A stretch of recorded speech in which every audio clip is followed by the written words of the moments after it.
Hello, welcome. Today I am joined by Sarah Daniel.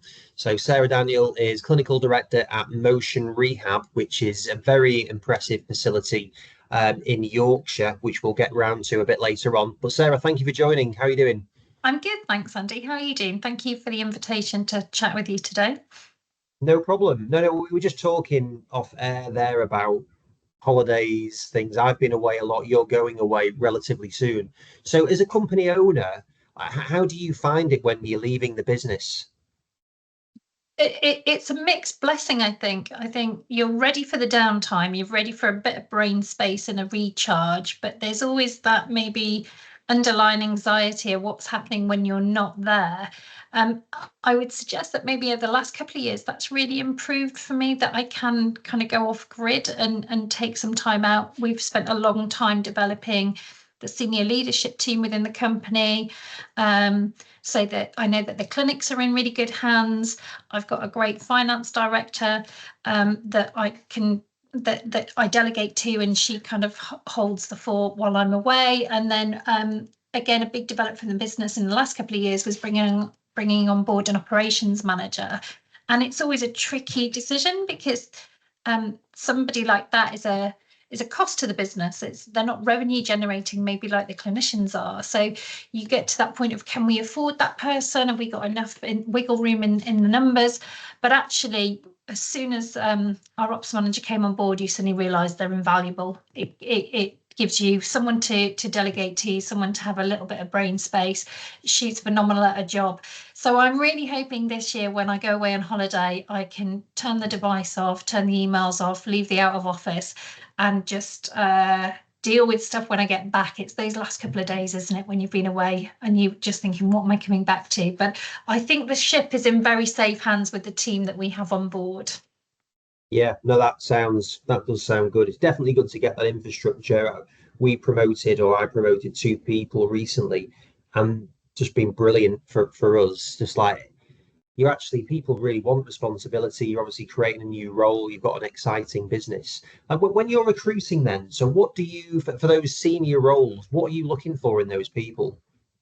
I think my approach to recruitment's maybe shifted and changed. From a clinical perspective, we know that we want really good skilled clinicians in those senior roles, and I've done very well to have such an amazing team around me. For the more junior kind of, or the less experienced clinicians, overwhelmingly, we're looking for people with the right personality and the right fit and the right attitude, because you can essentially teach anything. If people come and they're enthusiastic and they're keen and they believe in what the business is doing and they believe in how we help our clients, you can bridge that gap of learning quite easily. What you can't do is create that enthusiasm. You can't create that passion within the business. So definitely skills are really important, but I think it's the mindset, and I'm sure you have that same experience. It's the mindset, the people that you want working in your team, so that it's really harmonious. And if it's harmonious, it functions really well. Yeah. And how do you go about finding that mindset in a relatively short interview process, which it's always, no matter how long it is, it's going to be not long enough, really. That is a challenge. It's a real challenge. I think overwhelmingly therapists are quite a similar kind of group, aren't they? You can pick a physio out in a bunch of healthcare professionals from a mile away. I think we all come with certain personality traits. With regards to the other members of staff, we do have a really big induction, well, an interview process first, where we actually invite them to come and spend some time with us and understand what it is that we do, understand the clients that we work with. If someone's coming from a different industry, because we work with people who've got neurological impairment, and that's brain injury or spinal cord injury, it can be really emotionally challenging to work with our client base. We get really invested in the clients. You spend a lot of time with their friends and their families and their carers, and that can be quite emotionally demanding for the team. So it's really important that they come and spend some time and understand what it is that we're doing. And then, yeah, I'd like to think we've got a really nice nurturing induction process, and we've spent time developing the company's vision, the missions and the values that underpin everything. So I think if you kind of filter that through the whole team, we end up with a really sound staff base that works really well together and works really well with our clients and their families. Yeah, and then for like the people that you're bringing in, the non-revenue generating, who you're a clinician, so you understand what you're looking for in clinicians. When you're looking for people who aren't on that side, it's an FD, it's general manager operations. How do you appraise that skill set? Again, it's a really tricky one. I think you have to be really open-minded that I think when I initially started looking at recruiting, you want people to come from a similar sector or to have experience. And then as I've grown and developed myself, you suddenly look and realise that there are loads of transferable skills from lots of different industries that come really nicely into healthcare. We're obviously a private practice, so actually someone that comes from industry comes with maybe a little bit more commercial knowledge than somebody that's come straight out of the health service, and that's really valuable. But you also want people who are compassionate or empathetic or have really good people skills. And again, it's just thinking a little bit wider than just recruiting people who've got medical experience. And that's worked really well for us to look at transferable skills, hospitality, other industry areas, lots of people skills.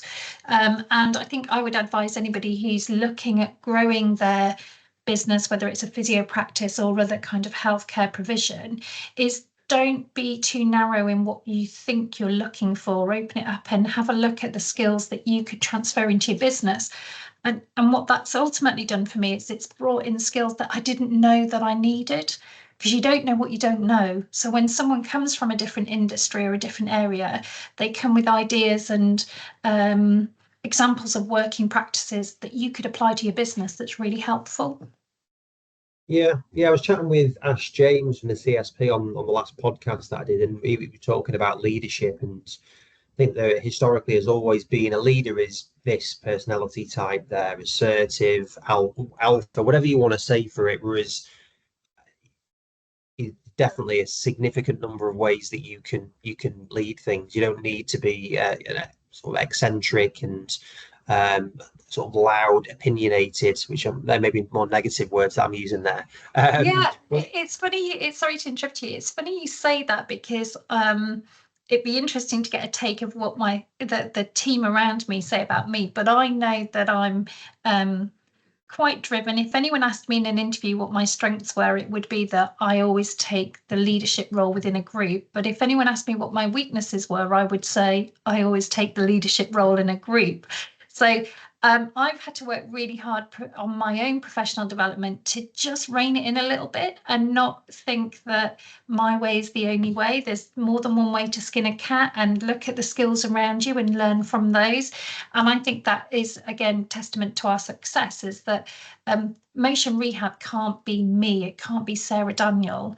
So you have to take a step back and look at the team, look at the skills that you have, the personality traits, the ideas, and bring that in from everybody so that the company can grow as its own entity. So I'm definitely trying to rein in being the bossy, opinionated one and take on board other people's kind of feedback, because that's only going to benefit the business and the growth of the business and the service that we provide to the patients. and also like you go on holiday and have people that are empowered and have got belief in what they're doing. Yeah, generally, I think definitely the administration guys who do an amazing job. They're like the powerhouse in the background. What I generally find is when I interfere, because I've been copied into an email, that's when the chaos starts. So I'm learning just not to butt in and stick my nose in and leave them to it. So I think, it's definitely about building that cohesive team around you rather than thinking you can do it all. And going right back to what we started at, that's what allows me to have some downtime and take time out and go off grid and kind of come back fully charged, ready for the next challenge. Yeah, and going back to what you said about mindset, I think if you are spoon feeding that again, that sounds the wrong wording, but if you're constantly, this is what you want you to do, if you lose any autonomy, they're going to lose interest as well, because it's like, well, I wouldn't do it that, but whatever, if he wants or she wants me to do that. So that's kind of the opposite. It's counterproductive, but I think I definitely have done it, still do. I actually stopped myself last night, which I won't mention what it was on, but I did stop myself and thought, actually, I trust them. I know what they're doing. It's giving me more work, and it's probably going to piss them off as well. Yeah, and I think we've got obviously a business structure. You need that infrastructure. You need to have that framework for things to work. But if you went to any of the clinics, whether it's York or Leeds, Doncaster or Hull, you would see that each location has its own personality because of the leadership team within that. And I think that's really important. And the team dynamics are slightly different in each location. And it's all for the best because each works in their own right. I don't think you can be too dictatorial and tell everyone how it should function because I'm not there on a day-to-day basis in every location. And as you said, I think it's really important to empower your staff to help drive the vision forwards. Yeah, yeah. No, I fully agree with that. So in terms of you then, where are you from originally? So I'm a Yorkshire girl born and bred. I was kind of brought up on the Pennines near Wuthering Heights, if anyone's into English literature. And then I headed off to university in London. If anyone ever asks me, I always say I failed my A levels actually because I wanted to do physiotherapy when I was at school. That was the career option, and I was told by my high school when I was doing my A levels that physiotherapy was a doss of a job and a waste of time. So I kind of ended up taking a little bit of a detour on my applications. They wanted me to apply for medicine, and I dropped an A level, didn't make it into medicine. And when I was looking at what I should do, the only choice really was to go for physio. So I headed off to London to do physio, and it was a really unique cohort. We were the first year of a brand new course, and we trained at George's Medical School. So there was 34 physios and a whole load of medics. So I had quite a unique opportunity of learning because quite a lot of the course mirrored the medics and we worked alongside the medics. So as a physio, we got to look at histology slides and all sorts of nonsense, which I can't think's been useful into the future. I worked in London for a little while when I qualified. I did some work overseas actually. I went and worked on a student visa in New Zealand, came back, worked in London, and then moved to the East Midlands for family reasons. Ended up kind of then following a passion into neuro and doing a master's degree in neurological physio. And I got to the point where the roles that I was doing in the NHS, I just felt really frustrated. Couldn't treat patients how I wanted to treat them. So I migrated towards private practice and then slowly have migrated back north to Yorkshire. So we opened the business up here in 2000. I always say we, it's the royal we, in 2007. And then we had a real shift of, I had this vision of intensive rehab and incorporating robotics technology for the benefits of patients. And essentially motion rehab as you understand it today kind of started really back in 2018 when we opened the first intensive rehab centre in Leeds with the robotics. That's Right. probably my career in a bit of a nutshell, really. Yeah, and what was it about physio that made you want to do that at a relatively young age? Um, God, you kind of end up doing all the same. It's a being with people. It's kind of rehabilitation. I think it was looking at a career that incorporated science, really, and actually that's probably why I ended up as a neurophysio. It's the science, the anatomy, the physiology, the pathophysiology that was the really interesting bit for me. And it was a career where I always knew I'd end up in healthcare of some description.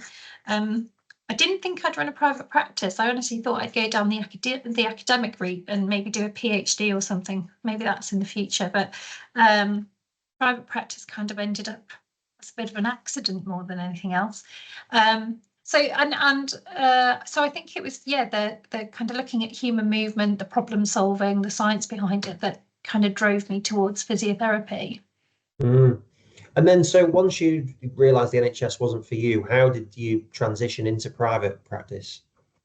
I was really fortunate that one of my old bosses had set up a private practice and was kind of looking for staff and kept trying to tempt me out of the NHS. And as much as I loved my NHS role. What I struggled with was seeing career progression clinically. because I never wanted to be a manager, and I always laugh at that now as I manage a whole team of staff. And for me, to develop my skills clinically and work clinically, doing the stuff that I had been trained to do, really it felt like the only option was to head into the private sector. So I went to work as an associate, self-employed associate, for my old NHS boss who had set up a practice. And then we had a working relationship for about 10 years. And then when we kind of parted company in 2017, just really we both had different visions of where we wanted to take our respective private practices. So we still get on very well today. I have the utmost respect for him and what he's achieved within his career and within his business.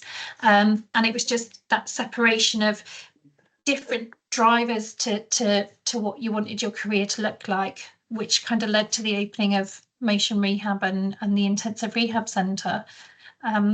And it was just all about getting the best for our patients. That's what's driven me, whether that was my move from the NHS, whether that was my move to open a clinic, and it is continuing to drive me today. Is we've got to do rehab better because there's more and more people need it. So for you then, so going from you've gone from NHS then on to working somewhere and then setting your own business up, and I know if I'd have known how hard that first period was going to be, and not that it's easy now, but it's like, how did you find that setting your own business up at that point and the things that come with it? So it was really challenging because I actually relocated back to Yorkshire at the time. So I didn't have the advantage of having maybe NHS colleagues that knew me. I didn't have a network that people could refer to me because they knew of me. We hadn't worked together. So that was a real challenge, and it was a knocking on doors. And at that point, like I said, I had the support of my previous boss who also runs a private practice. So kind of quite a lot of guidance. I also invested in a business coach, which looking back, I have no idea how I afforded it, but I do remember thinking I can't afford not to, because ultimately I was a clinician, I was a physio. I didn't know the difference between gross profit and net profit. I had no idea what is revenue. So it was a really steep learning curve, but I kind of thrive on learning stuff. So and it's been immensely challenging to have maybe a vision in your head, to put it into place, to then learn all the skills of business and management, health and safety, human resources, employment law, commercial property leases. Like these are stuff that I never thought I would have to do: marketing, advertising, recruitment. And when you've been in the same situation, Andy, when you set up a business, you are a jack of all trades and master of none. And I still think I'm now probably at the point, because I've got a big team around me, that you can bring in the skill sets that you need. You don't have to try and do everything all of the time. And there are certain areas where I know my skills are definitely very poor, and it's great to have somebody on board that brings that particular skill set. Finance director is a definite example. We couldn't do what we do, and MOTIONrehab wouldn't be where it is without having my finance director in place. Her skills are well beyond anything that I'm capable of. Her Excel spreadsheets are like witchcraft to me. So I think it is that transition of trying to learn everything so you've got an understanding of it, trying to manage it so you're big enough to bring on those skills, and then the difficult bit is when you bring on those people, is then learning to delegate and let go and not want to be in control of everything. So you end up doing this big full circle. You're nodding at me, so I think you've probably been through the same cycle. No, definitely. You continually go through it. And I think it is, like you mentioned about the business coach bit, I think it is really helpful, even to just get yourself away from your day-to-day existence and actually have someone challenging you, because that may not always happen. And then also just allow you to have some perspective on it. So like how did you find that person, and what were the main three things, say, that you feel like you got from it? I think that, well, there's loads of organisations around now, and I don't know that I really understood that coaching existed, because you come from this bubble of healthcare, of the NHS, and the idea that healthcare is a commodity is really crude. It sounds really crude. And that's probably the biggest thing to learn, is that it's okay to charge money for your services. That's something that we do a lot with when we bring on new staff, because that feels really uncomfortable to them, that they're charging for their expertise and their skills. And oddly, in no other industry or sector in the UK do people have an issue with charging for their skills and expertise. Plumbers, hairdressers, taxi drivers, whatever it might be. But in healthcare, because we have the NHS underpinning what we deliver here, really in the UK. So I think, firstly, I would advise people to go out and go network with other industries. And every town will have a breakfast networking meeting. Every town will have business leaders that get together. Even if you don't consider yourself a business leader, if you're starting your own business, you are a leader, even if you're just the one-man band. And learn from all those other people who are maybe not in healthcare, and that's probably going to give you the best education. So I met my business coach through one of these networking. I think lessons that I learned, one was about kind of goal planning, and as therapists we're really, really good at goal planning, but maybe not in business. So having an expectation of what is it that you want to achieve, and then working back in steps of what do you need to achieve it. So that was the first thing. I suppose overwhelmingly, he gave me guidance as to kind of believe in yourself. And as we've done the intensive rehab with MOTIONrehab, that was a real innovation. My mantra was, if I don't do it now, I'll never do it. If I don't do it, someone else will. And if someone else can, then why can't I? So it's just that internal belief in yourself that kind of I kept working around. And again, that probably came from your business coach. You're quite capable of doing this. And then lastly, I probably would be kind of some of the structure, because if you don't put the structure in place, it would all fall down. So yeah, they're probably the key lessons that I think the business coach taught me. Yeah, no, they're definitely good ones. Yeah, I think it's just having someone to objectively look at this stuff, because you're so close to it, aren't you? You're living it all day. It's literally all your life, really. Like there's no barrier between personal and work time. That is just what you are, basically, isn't it? And then, so when you were, what was the change that you did? So 2018, like what was it and how did that happen?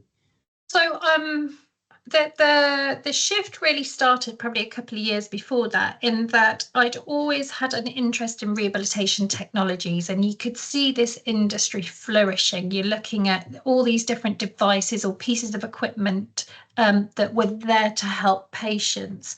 But the model kind of was looking at stuff that patients could try and then buy, and they would take it home, and then it's trying to encourage them to use it. And that felt quite unsatisfactory. And then we had lots of people approaching me saying, would you buy this bit of equipment, and would you buy that bit of equipment? And some of these pieces of equipment are tens of thousands of pounds. So I remember sitting there thinking, well, if I spent all that money, how would I ever get that money back? So how am I going to see a return on the investment? But also, how is it going to benefit the patient? So if you have this shiny, very expensive bit of kit sat in the corner of the room, how does the patient realise the benefits of that?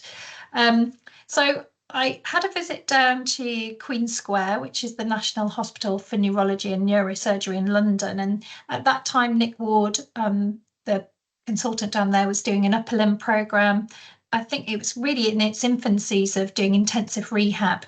And he was getting phenomenal results with kind of subacute and chronic patients, that if you gave them lots of rehabilitation, they actually get better. And he was incorporating technology within his program. So that really became a bit of an inspiration for me. After that visit, I bombarded him with, and the UK distributor of some of the equipment, I bombarded them with about 150 questions. You're kind of getting a gather of my personality type now. And a very long story, I got some answers back, and then I got an invitation to go to Europe to the manufacturers of some of the equipment to ask them directly, the questions that I had, and some of that was about how they help the patients, what they cost, the return on investment, how you would set them up, who can use them. So I headed off to Europe. I remember sitting in a presentation, and there was a German clinician who had a private practice in Germany, and he'd invested in technology and was delivering intensive rehab. There was another example from a clinic that was getting very well established and really good results in the Czech Republic.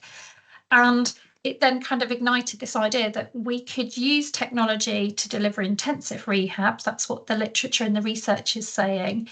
But we'd have to really change the structure so that it is used and it becomes an integral part of the treatment process. So I came back to the UK with this idea. I sat with the finance director, and we had a look at how we would raise the money and the capital to do this. I had another, as my husband describes it, jolly back to Europe. So I went to clinics in the Czech Republic, Croatia, Germany, Austria, just having a look at the layout, the kind of patients that they were treating, everything from what the waiting room looked like to the design of the clinic, the kind of patients that were coming through. And that was the inspiration for the intensive rehab program at MOTIONrehab, and we opened in Leeds in 2018. So it was essentially looking at the literature, looking at the devices, looking at our client base, pulling that all together and delivering true evidence-based medicine. So patients come in for intensive 4 hours a day, between 3 and 5 days a week, for a total of 80 hours. And what the evidence says is that you will accelerate people's outcomes. We're not trying to fix people. We're not going to cure people in this time, but you'll accelerate their clinical outcomes and give them a foundation to then continue to improve. And when we opened and we delivered it, that's exactly what happened. The research, we can see that anecdotally day after day in clinic, patients get better quicker. And then, so it's great having all of that. The evidence shows that it happens clinically, brilliant. But then commercially, if you're having to invest in technology and make that work, how did you need to convince yourself that, and how did you pull all that together? So that really comes down to the expertise of Amanda Newman, our finance director. So we did a really detailed financial forecast and business plan. So we first had to borrow the money in the first instance, and then we had to look at forecasting. And to some degree, our business has become quite data led now, because if you're borrowing huge sums of money you need to see that you're going to get a return in investment. So all of that financial planning gave us the confidence that actually, if we could get so many patients through the door, actually the capital expenditure would pay for itself, and we're doing okay. Yeah, like what sums of money, obviously share what you feel comfortable with sharing. What sums of money have you invested in tech? Oh, that's a probably a commercially sensitive question. A lot. And I think if I told you that back in 2018 I remortgaged my property to invest in so my house, my own residential house, to invest in the tech. But actually, we've then raised more debt on 3 cycles of debt raise. So we don't have external investors. I've done this all personally and personally guaranteed it. And it's a challenge. You've got to decide how much you believe in yourself. But I think we have the research evidence there to have the belief. Clinically, with my clinical experience and expertise, I felt really strongly it would work. And I had the financial expertise to know how much wiggle room we had to make it work. And those 3 things coming together has been successful for us. Yeah, no, it's fair play for doing that, because again, it's challenging. Like when you're looking at stuff, it's like how far do you push it? You believe in something, but to actually remortgage your house, that's a bold statement. So, because this is something which a lot of the topics you've discussed is something that we say day in, day out, albeit we're mainly in the MSK space. And what is your advice for people that they own their own business, and it's not surprisingly, they may be thinking, do I really need to do this? Do we need to go down this route? Like, what would your suggestions be for people like that? So I think first and foremost, whether you're a private practice or the NHS and you're going to invest in technology, I feel really strongly that you can't just buy a piece of technology and drop it into an existing service. You need to restructure, you need to rethink how you're going to deliver it, because all too often what happens is you drop that piece of shiny new equipment that's all singing or dancing, but people resort back to what they've always done. And the challenge then is that when they come to switch on that piece of equipment, they've forgotten how to use it. It takes a long time. Is it worth it? So let's not bother. We'll do what we've always done. And then the technology gets a really bad reputation that it's a white elephant. It was a waste of money. And really, the technology that's on the market, there is a purpose for all of it. That the R&D and the investment that's gone into bringing technology to the healthcare market means that only the best of the best get there for you to buy.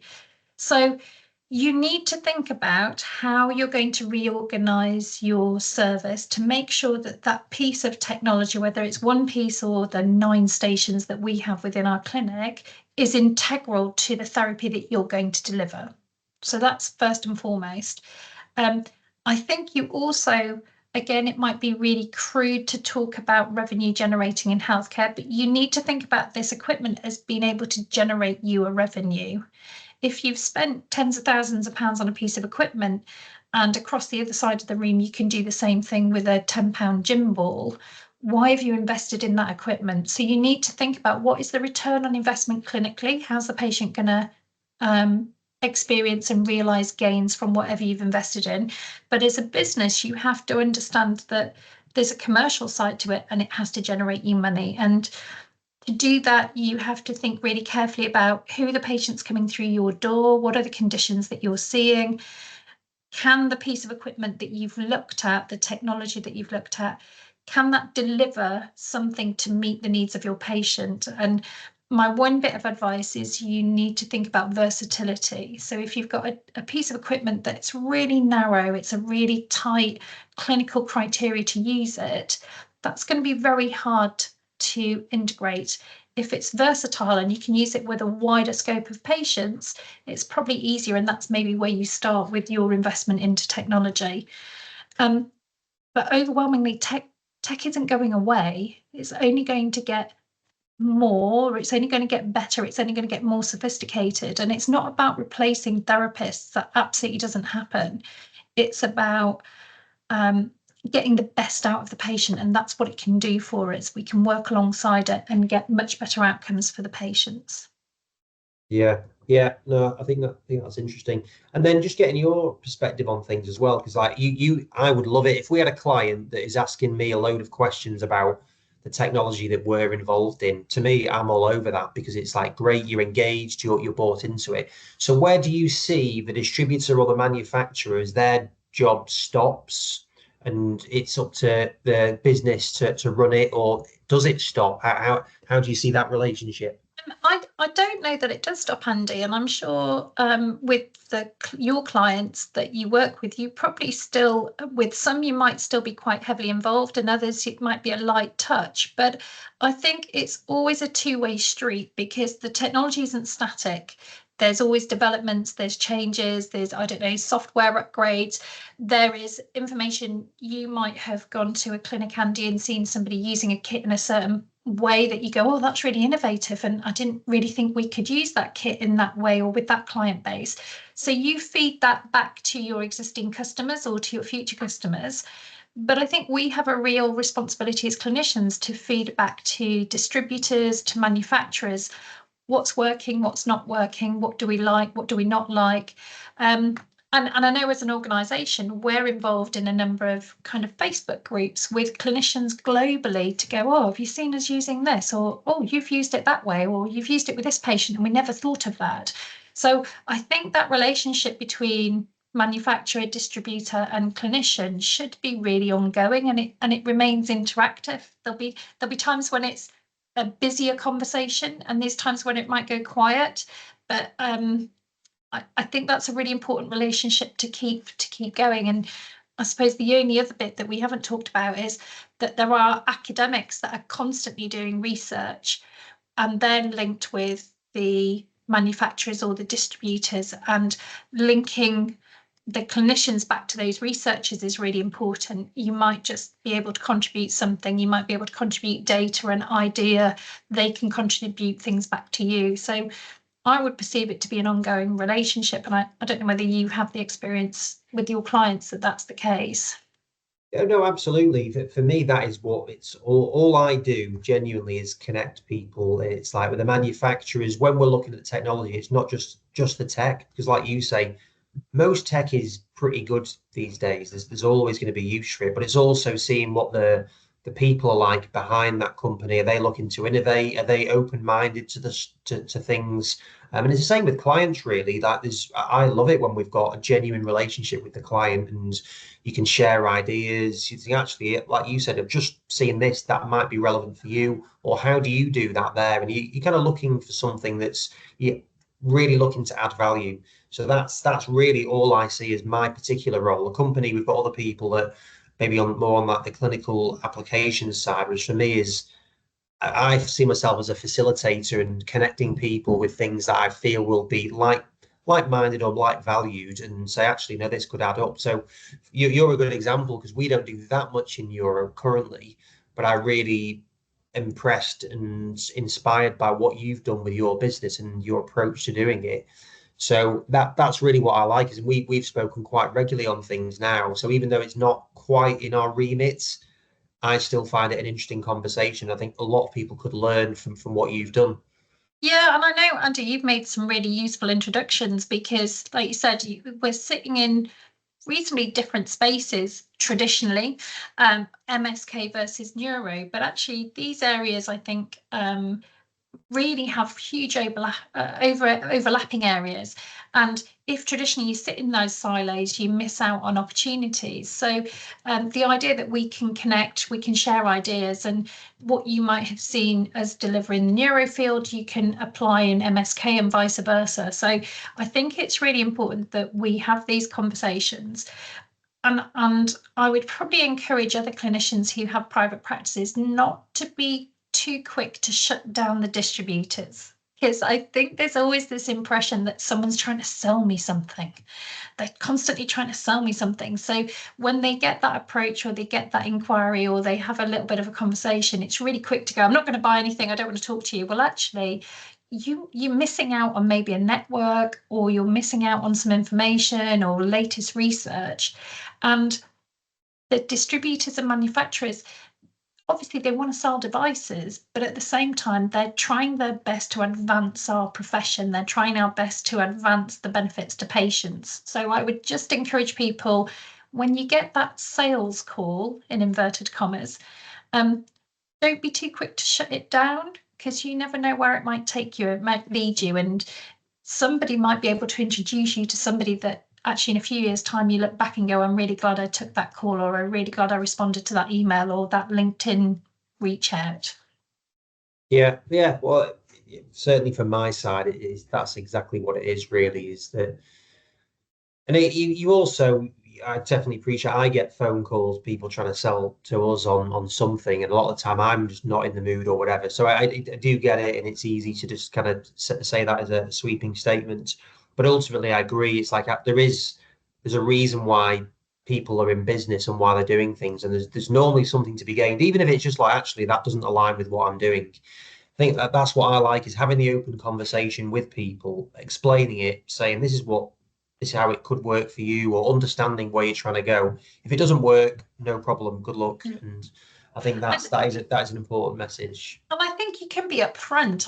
I'd had an approach. I mean, I get approached a lot by tech companies. They can see what we're doing. They can see that we've invested in tech.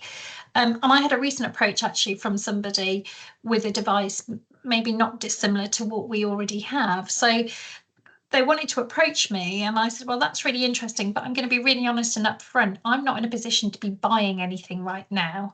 And they came back and said, look, really, thank you for the honesty and the transparency. We're just more interested to understand your experience of using technology, and maybe a little bit of the conversation that we've had today. What prompted you to do it? What kind of shifted your business from a traditional model to maybe more innovation? And that's the bit we want to learn from you. our key is not just selling you something. So just be honest and upfront. Actually, I don't know that I've got a budget, but I'd be interested to hear what you're saying. And quite often, like yourself, Andy, you've wanted to learn a bit about what we've done and what our motivation has, because that helps you as well, and it just helps progress the entire industry. Yeah, no, I think it's a growth mindset, isn't it? You're not just looking for the short term thing, and I feel like sometimes it is imposter syndrome when you're trying to reflect, well, why have I been successful when I was employed selling? And it's like, actually, I've got relationships with both manufacturer and customer from 18 years ago when I started. But it's not that I'm trying to be friends with people. You are invested in the industry and pushing it forward in whatever your drivers are for it. And I think that's really important tool for it, is that we're all actually ultimately trying to do the same thing. And you may have a different motivation. For you're helping patients with what you're doing, I'm helping facilitate that with the equipment that we're providing, and hopefully added value with training and different things, and also maybe challenging some of the things that are going on and updating what's happening in other territories. Yeah, and you're really uniquely placed because you travel a lot internationally. So, and that's been really beneficial for the development of my business. And I appreciate not everyone gets to go off on trips here and there. I think if, as a business owner, if you have the opportunity of reaching out to people overseas or people like yourself, Andy, who are seeing operations in different areas, how healthcare is delivered, you could learn so much. And that's everything from maybe the skill mix that people have in the building, maybe how they timetable or schedule things, how they integrate technology. And I would encourage people to just reach out. It's dead easy. You go on the internet and have a look at a clinic in Germany or France or Spain. Have a look at LinkedIn and see what people are doing. Speak to people like yourself, Andy, okay, well, you've got this bit of tech. How have you seen it used elsewhere? And can I speak to those people, or can I go visit those people? Because you absolutely will learn so much more that can help your own business development as well. Yeah, well, I definitely echo that. And anyone is always welcome to chat and ask questions on things. So yeah, and then it's an interesting conversation. Like, where do you see your business going? Like, what's your mission? Do you know what? I keep being asked this. I think at the minute we're delivering high quality, world class rehabilitation in the neurological field, and we would like to make that available to more people. So I suppose ultimately is more clinics within the UK. I do quite a lot of work of consultancy, so talking with business owners and clinics elsewhere around the world, and just I think is trying to improve rehabilitation generally, and trying to help people understand that there are new ways that you can deliver rehabilitation. So hopefully continued growth with the company, and kind of growth of the team, education of my team, and ultimately it's about helping as many people as we can with rehabilitation.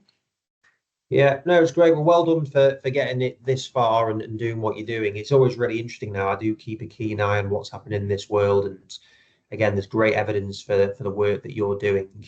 And the NHS is having its own challenges on things. So it's great to see your business doing well, but also doing it in a way that's helping people. Oh, thank you. And I think the NHS are coming slowly behind us. I know there's a few key locations in the UK. Stoke Mandeville's a great example. Mexborough in Doncaster are starting to look at investing in technology. So you're seeing pockets of really innovation within the NHS, and I think it's in a response to just the sheer demand that they realise that they have to innovate in how they deliver services. And there's a few leaders. There's a new National Rehab Centre going to be opening, I think, Loughborough direction in the not too distant future, and hopefully we'll see that shift. And I I recognise, and I think that's only for the benefit of patients, and I recognise that there probably is going to be an ongoing partnership between the NHS and the private sector. There probably has to be, again, for the benefits of patients.